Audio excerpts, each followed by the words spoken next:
रश्मि और अमर लॉकडाउन के चलते डेटिंग ऐप पर मिलते हैं।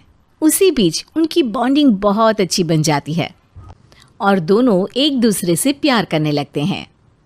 बस लॉकडाउन खत्म होते ही चट मंगनी पट शादी। उससे पहले घर में बात तो कर लो। अरे माँ पापा कभी मना नहीं करेंगे। अमर की बात सुन रश्मि खुश हो जाती है। ऐसे ही दिन बीतते हैं और देखते ही देखते लॉकडाउन खुल जाता है, जिसके अगले ही दिन अमर अपने परिवार के साथ रिश्ता लेकर रश्मि के घर पहुंच जाता है। अभी लॉकडाउन खुला ही है और कोरोना तो ख़त्म भी नहीं हुआ, इसलिए ज़्यादा कुछ ना करके अगले कुछ दिनों में छोटे फंक्शन के साथ शादी कर लेते हैं। अमर के पापा की बात पर सब सहमत हो जाते हैं। कुछ दिन बाद दोनों की शादी हो जाती है और रश्मि अपने ससुराल पहुंच जाती है।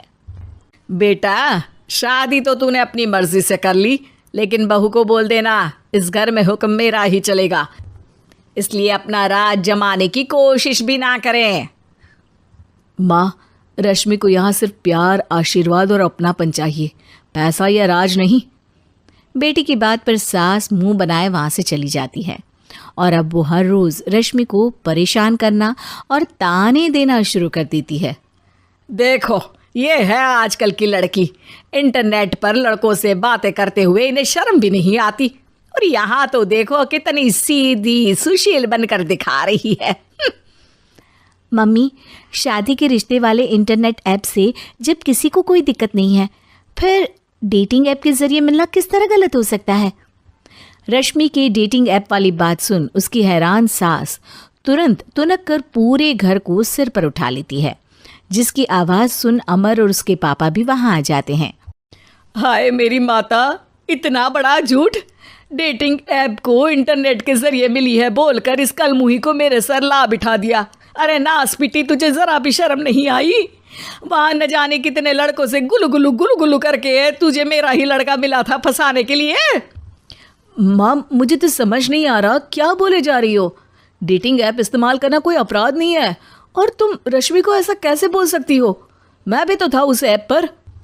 पहले उसके लिए माँ से झूठ बोला और अब लड़ाई कर रहा है। सास और अमर की बात सुनकर रश्मि हैरान खड़ी रहती है। अमर, तुमने घर में झूठ क्यों बोला? ये सब देख रही हो ना, इसी की वजह से झूठ बोलना पड़ा। एक तरफ अमर और रश्मि की ये बात चल रही होती है, वहीं दूसरी तरफ सास का नॉन स्टॉप क्लेश सबको परेशान कर देता है। सब एकदम चुप, जो हुआ सो हुआ, अब मुझे कुछ ना सुनाई दे। पति की बात सुन सास चुप होकर वहां से चली जाती है, लेकिन अब वो रश्मि के सिर दुनिया भर के सारे काम डालकर उसका जीना पहले से भी ज़्यादा मुश्किल कर देती है। मम्मी, मैं आपका गुस्सा समझ सकती हूँ, आपको जो करना है कर लीजिए, मैं कभी कुछ नहीं बोलूँगी। उम्मीद है किसी दिन तो आपका गुस्सा शांत होगा और नफ़रत प्यार में बदलेगी। रश्मि की अच्छाई को उसका नाटक समझकर सास गुस्से के 7वें आसमान पर चढ़ जाती है और उसी शाम रश्मि को नीचा दिखाने के लिए अपनी सहेलियों को घर बुलाकर उसकी बुराइयां करने लगती है। अरे कौशल्या, क्या बताऊं, आजकल के बच्चे ना बहुत एडवांस हो गए हैं। पहले रिश्ते घर परिवार वाले सब देख परख के कराते थे, और अब ये लोग खुद न जाने कहाँ कहाँ मिलकर खुद ही सब कुछ पक्का करके हमें बता देते हैं। लड़की का कैसा दिन धर्म, कैसा ईमान, कैसा चरित्र कुछ नहीं पता, बस प्यार किया और घर लाकर बिठा देते हैं। अरे ऐसा क्यों बोलती हो?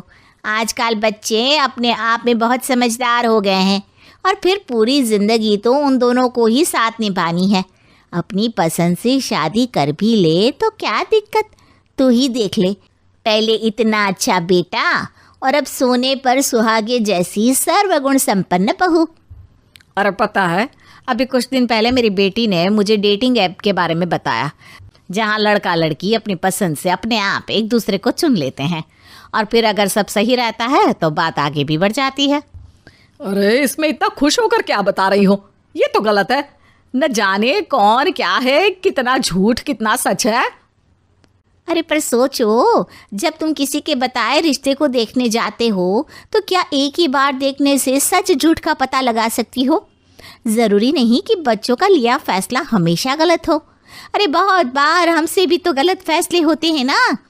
अच्छे बुरे लोग तो हर जगह मिल सकते हैं, फिर इसमें सिर्फ बच्चे ही गलत कैसे? सहेलियों की बात सुन सास सोच में पड़ जाती है और इसी तरह कुछ दिन बीत जाते हैं, जिसमें ना तो वो रश्मि को परेशान करती है और ना ही कोई ताना सुनाती है, जिसे देख रश्मि परेशान हो जाती है। मम्मी, आपकी तबीयत तो ठीक है ना? कुछ दिनों से देख रही हूँ आप मुझे कुछ बोलती ही नहीं। तो मेरा परेशान करना ज्यादा अच्छा लगता है क्या? नहीं, आपकी शांति उससे ज्यादा परेशान कर रही है। शांति इसलिए है क्योंकि मुझे एहसास हो गया है कि गलत तुम लोग नहीं, मेरी सोच है। प्यार तो एक सुंदर एहसास और शादी खूबसूरत साथ है। अगर ये साथ सच्चा है तो कहीं पर भी किसी भी तरह जुड़ा हो, उससे कोई फर्क नहीं पड़ता। आप कौन है? इतनी अच्छी बातें मेरी पत्नी तो नहीं बोल सकती। क्या आप भी?